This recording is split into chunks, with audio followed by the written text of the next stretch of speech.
Hi, guys. It's Mandy. It's your internet friend, big sis, auntie. Auntie is so scary. Whatever you want to call me. So I thought today I would just do something a little different. I'm going to be sharing some behind the scenes of me actually running my small business. And this is part of my bigger goal or like larger overarching idea to create content more at the intersection of things. So I don't know about you, but I'm someone who really needs to have some kind of like companion audio or like, iPad in the background kind of thing when I'm washing dishes, when I'm driving. And so I'm always on the hunt for like, okay, are there business-minded people out there that I can listen to and, kind of be in the trenches with digitally, that are kind of like my people, if that makes sense. And here's what I found.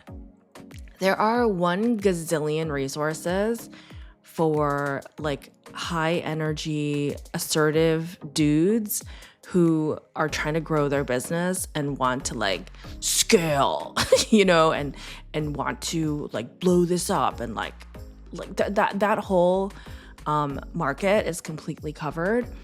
And then there's a lot of like female boss, like go get 'em, girl boss your way to the top, like content where it's like she became a billionaire by age 26, like that stuff. And I'm like, okay, that's like not that inspirational for me personally. And then there's the stuff that I personally love to watch, which is like the kind of like I started a micro bakery or like watch me sit up at the farmer's market. Like I love content like that. But what I'm trying to do is kind of an intersection of those things. So I'm like, I am also a business person in addition to being a coach and creating like warm and fuzzy content on here. But can I just go a little bit harder? Like, can I also provide some business advice? Because I'm actually like, I don't even talk about it that much on YouTube, which is crazy to me because it's like such a big part of my life. But I'm like, can I also talk about how I grew my business and like how I'm actually operating it on a day-to-day? Because here's the thing with the business is like, I have been through so much like love-hate with this business. And I just feel like the business has proved itself so loyal to me, like it's always been there. And I'm the one who keeps like picking it up, putting it back down, being like, oh, I'm not ready for you. Oh, I'm annoyed with you. And I'm like the abusive one. I'm like the one who's like hot and cold with it, And it's always showed up for me. So I'm like, okay, well, also, I mean, it's an inanimate object. So it's just going to sit there and then, kind of just still be there.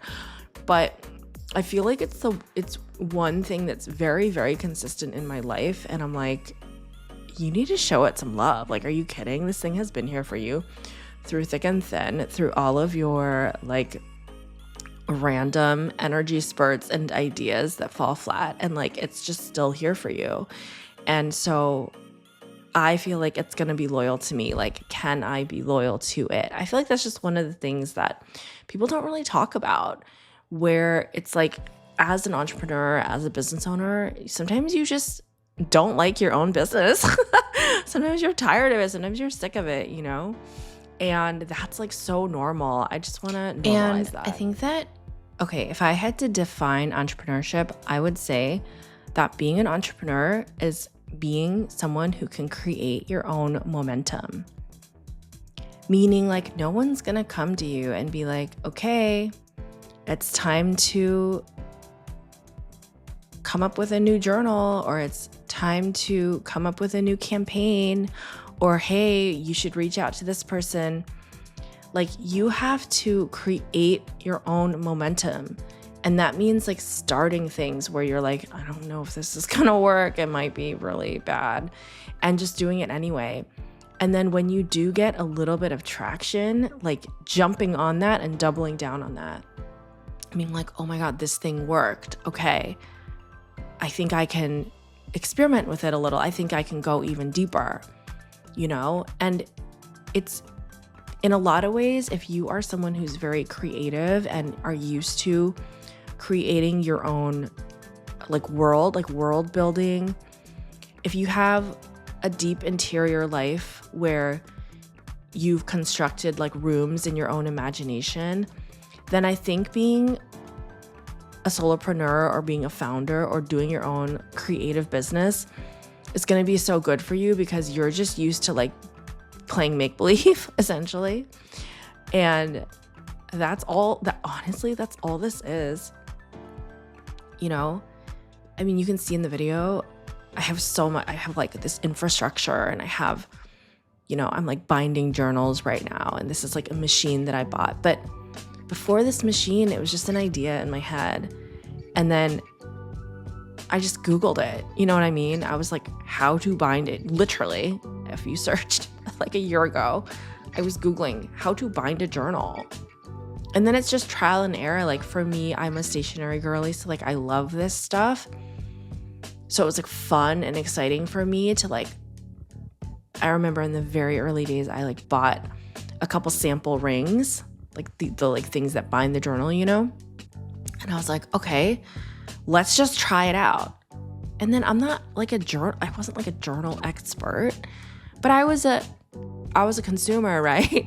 So I could be like, oh, this one's cute. Or, oh no, this one's too flimsy. Or this color's weird. Or like, so I just think it's that process of like playing and just continuing to like create this world that you made. And so like everything that you see here, like these stickers that I'm putting inside this journal, the covers that I'm using for the journal, the idea of the gray cover, like all of this was trial and error. When I started, I only had a pink cover.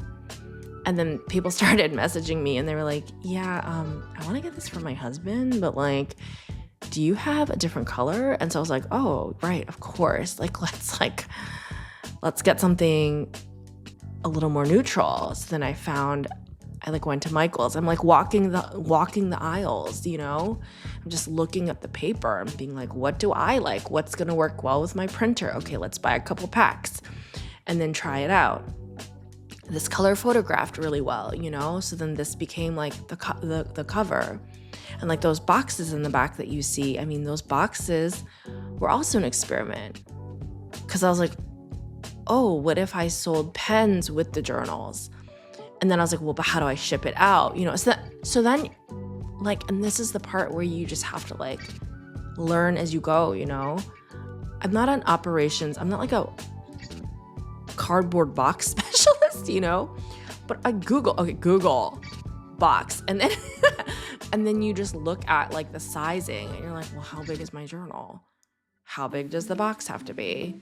Okay, let's order a box from this place and that place and then try it out. You know what I mean? So everything is just trying it out. And so what I want to kind of bring into topic now is like a lot of people ask me, they're like, a lot of people are going to fixate on this operational stuff, right? Because it's so tangible. Where did you get your covers? Where do you print your stuff? How do you know? Like, I get it. Like, that's where the mind goes, right? But here's what I'm going to say. I think the operations is the easy part. Let me put it this way. It's complex, but it's emotionally easy. So what you have to focus on, like actually, if I'm being so real, the hardest part is the marketing. It's the marketing. It's making people know you exist, defining what your product stands for, and then promoting the hell out of it. And moving past all of the emotional baggage of being like, oh, I'm so cringy. Oh, I'm bothering people with these emails. Oh my gosh, like what is so-and-so going to think? I can't post this on Instagram. I can't be perceived, right? That is the absolute hardest part of growing your business, is being seen, is claiming that you exist, is just naming your own freaking existence. Like you're not a wallflower, you're here. And then to sell, to move past all the barriers of selling. That's the hardest part, my friends.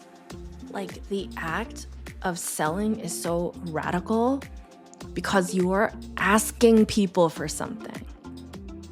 You have to you have to brainwash yourself, retrain yourself to think, I'm not asking for help. I'm not like imposing, but instead, like, my product will find its audience and it's my job to share it so that the right people can find it. And that level of, honestly, vulnerability and that level of like putting yourself out there, if you're an introvert, like this can be such torture. And I really believe it is this emotional aspect of the business that is the hardest thing to break through.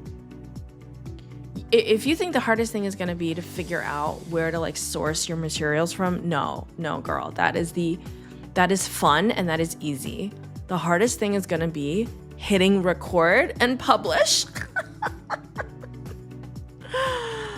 But I'm here with you. I'm doing it alongside you. And I just know that we are both going to win. Okay. I love you guys. Thank you so much for watching. And let me know if you like this new format. It'll just be in the mix, It'll just be in the mix. Okay. Bye.